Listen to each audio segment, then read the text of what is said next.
মন্ত্রণালয় কেন তারা ছাড়ে নাই?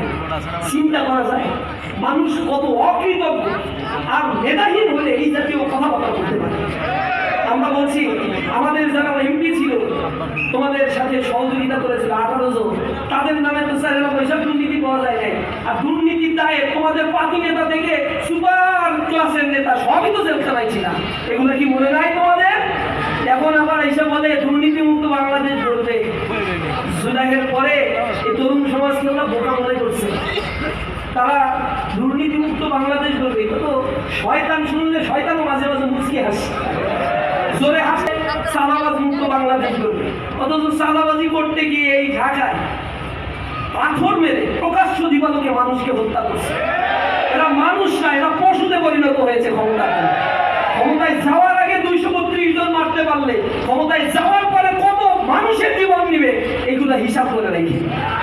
সুতরাং তাদের হাতে এই সমাজটা নিরাপদ নয়। বিশেষ করে আমরা বলতে চাই নারীদের ক্ষেত্রে 73 জন ধর্ষণ করেছে তারা এখন পর্যন্ত। 73টা কেস। কিছুদিন আগে বীরেশ্বরায় 7ম শ্রেণীর আমার এক বোনকে সংঘবদ্ধভাবে তারা এই অপকর্মে লিপ্ত হয়েছে। এটা ধর্ষণকারীর দল। এ দলকে এবার চিরস্থায়ী বয়কট করতে হবে ইনশাআল্লাহ। বাংলাদেশ হবে ইনসাফের বাংলাদেশ, যে বাংলাদেশ ক্ষুধা দারিদ্র মুক্ত হবে।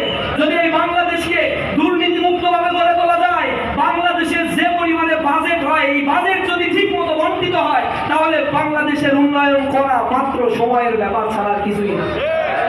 1,20,000 কোটি টাকা সোশ্যাল সেফটি নেট প্রোগ্রামের নামে বাজেট হয়। 6 কোটি মানুষের মাঝে এগুলো ভাগ করে দিলে মানুষের দারিদ্রতা বিমোচন করা সম্ভব।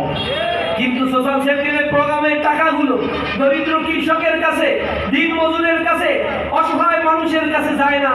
এগুলো পেট ভরে হচ্ছে সব নেতার ঘরের নেতারা। এই নেতার বন্দোবস্ত আমরা ভেঙে দিতে চাই। আমরা বলছি এখানে যারা মন্ত্রী হবে, এমপি হবে, মানুষের সামনে